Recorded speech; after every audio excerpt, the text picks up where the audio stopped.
This Lenovo mini PC might be one of the best Project TinyMiniMicro nodes that we've ever reviewed. With a new AMD Ryzen processor, dual M.2 SSDs, and for the first time, we found it supports up to 128 gigabytes of memory. So let's get to it. Hey guys, this is Patrick from STH, and this is the Lenovo ThinkCentre M75Q Tiny Gen 5, which sounds like a mouthful, but we've reviewed some of the previous gens of the M75Q line, and frankly, they're really popular. One of the big reasons for that is that this is a business desktop PC that doesn't just have an Intel vPro processor. Instead, you get an AMD Pro processor. Now, that may not seem like a big deal, but especially with Intel focusing so much on having their P-cores plus E-cores, some folks just want big P-core CPUs with a good GPU in a platform that they kind of trust, which is really what this is. And guys, look, I know we took a hiatus from Project TinyMiniMicro for a while, but the reason for that was just frankly so many of the designs were kind of boring that I figured, well, we had gotten up to a certain point with like the 12th gen systems, and I was just like, well, maybe we'll just let these systems get a little bit better before we start picking it up again. And that took, frankly, a lot longer than I thought. I think because the pandemic pushed so much of the IT spend to that notebook segment. And we decided just to buy this because I thought it was interesting. So thank you to all the STH YouTube members who support us. You can join down below and help us buy units like this to go test. We have a lot here, so let's get to the hardware. Okay, looking at the front of the unit, you're gonna see a couple of nice features. Like first off, we get a combo headset jack. We also get 2 USB Type A ports and 1 USB-C port. Okay, now the first port is a USB 3.2 Gen 2 port, so it's a 10 gigabit per second Type A port. The port next to it, however, is what's called an always on port. So if you have this plugged in, that port's always on. So if you have to, I don't know, charge something or power something that needs to be on all the time, that's the port that you would use. Then there's a USB Type C port. Now, on a lot of mini PCs we see these Type C ports and they offer things like, I don't know, USB 4 and Thunderbolt connectivity based on that, or they have display outputs or whatever.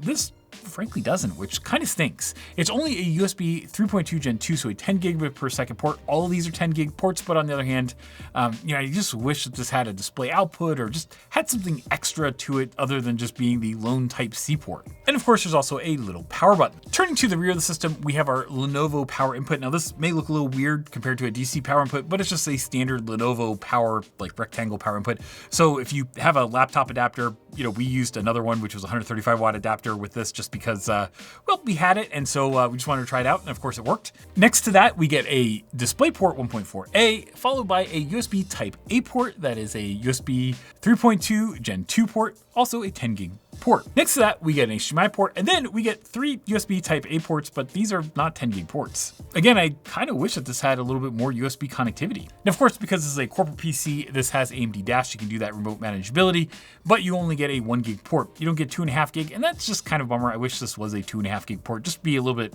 more interesting, I guess, these days.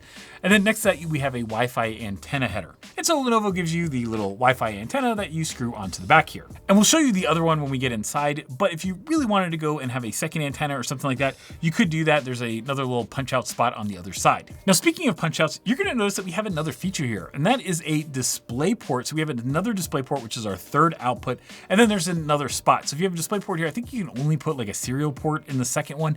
Now there's a bunch of different options. You can get a Type C port, you can get other display outputs. We'll let you go look up what those options are depending on what you need. Since this was a pre-built unit, we just got this extra one, but if you don't have this, then you only have that display port plus the HDMI port as your display outputs, which is kind of weak in 2025. Now, because this is Lenovo and a huge company, you get a lot of labels, and that might be things like having a Ryzen Pro 7 label over here, but it also might be something like the ingestion risk of opening up the system, taking out the little screw, and then potentially eating the little button cell battery. Because it's a big company, we have a lot of disclaimers. And on the bottom, we get a Windows label. Our system came with Windows 11 Pro, and one of the nice things that a lot of people don't talk about when we talk about other brands, especially smaller brands of mini PCs, is that, like, if you have to reinstall Windows, it's very easy on these corporate PCs where you have like the BIOS key and the firmware key, so it just installs like super easy.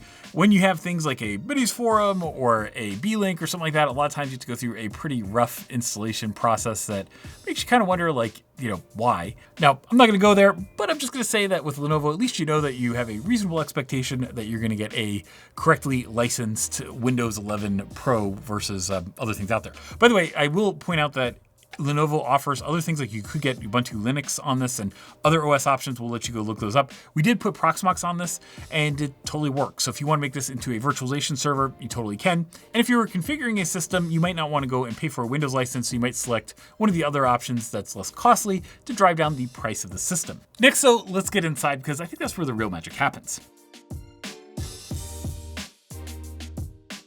Okay, getting inside the system, there's a single screw. Once you undo the screw, you can pop off the top, and now you're inside. Doing a quick overview on the front of the interior, you're gonna see that we have a little speaker, which is not really a great speaker, but it's good enough to go and give you just basic system beeps and alerts and stuff.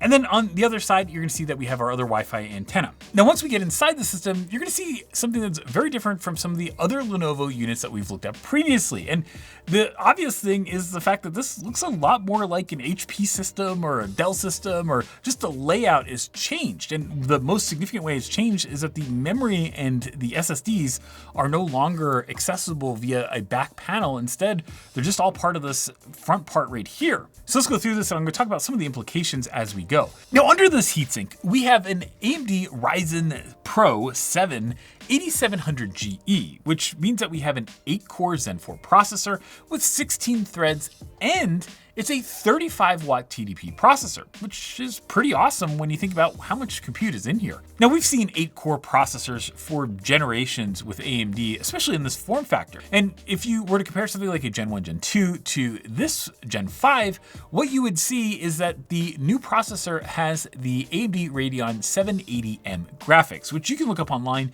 but it's a lot faster, number one. Number two, you have things like support for new codecs. So there's a lot going on here, both on the CPU side as well as the GPU side. Now, next to that, you're gonna see that we have the fan, and underneath the fan, we have memory. Now, something incredibly exciting happened when we got this system. And in fact, actually, after we were already done with the review, we were ready to upload it a little bit later in the day, but in the morning, an Amazon package arrived with the crucial 128 gigabyte DDR5 5600 kit. This is two 64 gig SODIMMs. And so we were like, well, we now need to go do a little edit. We need to at least try that 128 gig configuration in this tiny Lenovo system, or Lenovo Tiny system. Because I mean, this system said it only supports 64 gigabytes of memory. It only came with 16 gigabytes of memory. And so there's no way it was gonna work with 128 gigs, right? Well, that would be totally wrong. Now, when we originally did this video, we tested two 16 gigabyte DIMMs for 32 gigabytes. We also tested two 32 gigabyte DIMMs for 64, two 48 gig DIMMs for 96 gigabytes, and that was a pretty awesome finding. But now with the new DIMMs, we have them running in the system right behind me. You can see that we now have 128 gigabytes of memory and we're running these DDR5 5600 DIMMs. This has been one of the coolest things for Project TinyMiniMicro. Whether you're running a desktop and you want to have a ton of memory, or if you simply have a virtualization server, maybe you're watching this in a year or two and you're turning this into a virtualization server, now you can have an 8-core 16-thread system with 128 gigabytes of memory, and you don't really have to go find something funky, you just find a system like this. When we started Project TinyMiniMicro, getting 64 gigabytes of memory in a system was pretty common, but it was also kind of the limit. Then the 96 gig or 2x48 gig configurations came out, and we started seeing newer DDR5 systems able to support that. And that was awesome because as we started getting more cores, we also started getting a little bit more memory, and that was always nice, especially when you do run apps like you do want to have a virtualization server or something where you're really running out of memory before you're running out of CPU. This is a completely different ballgame, right? Because this is 128 gigabytes, which is frankly as much as a lot of folks are running like the older Xeon E5 systems and stuff like that. I mean, they're running at 128 gigs or something like that, and now you can get that in a tiny 1-liter PC. That's absolutely game-changing for folks. Now, moving down in the system, first thing you're gonna notice is this little button cell battery. I wanna tell you a little funny story. Actually, so when we bought this new, and the system didn't boot up, and I was like, what the heck's going on? And so pulled the battery out, didn't work, tried hitting you just hold the power button in front for like 15 or 30 seconds, a minute, whatever. That didn't work. I was like, okay, well, I don't really know what to do. So it came back and actually just replaced the battery, and all of a sudden it booted up no problem. So I think I just got a dead battery. Despite that fun warning that we got on the outside of the chassis, the battery was actually dead. At least it's super easy to go change out one screw and you're right there.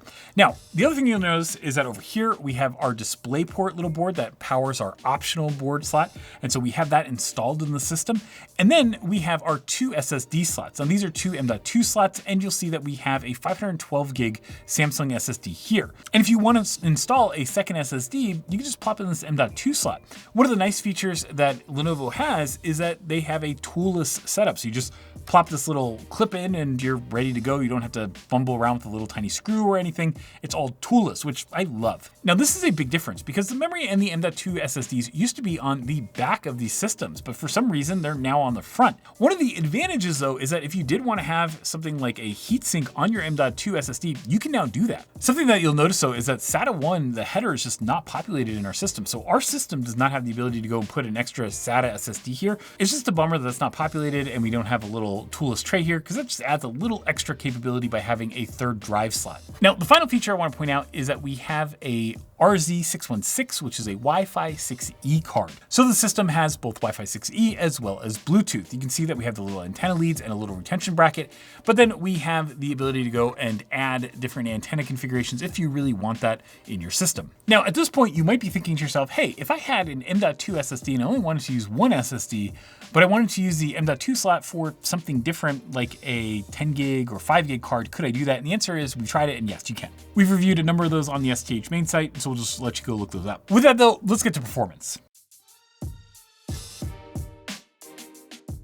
Okay, now when we talk about the performance of the 8700GE compared to something like the 8700G, there are a couple things to keep in mind. Now, while we do get the same, 4 cores and all that kind of stuff, what we don't get is that higher TDP of 65 watts. And what that practically means is that we're losing a little bit of performance. So we are going down by, 30 watts on the TDP side, but we're going down by 15 to 20 or maybe 10 to 20% or so on the CPU side. And that's pretty consistent that we see in a lot of our results.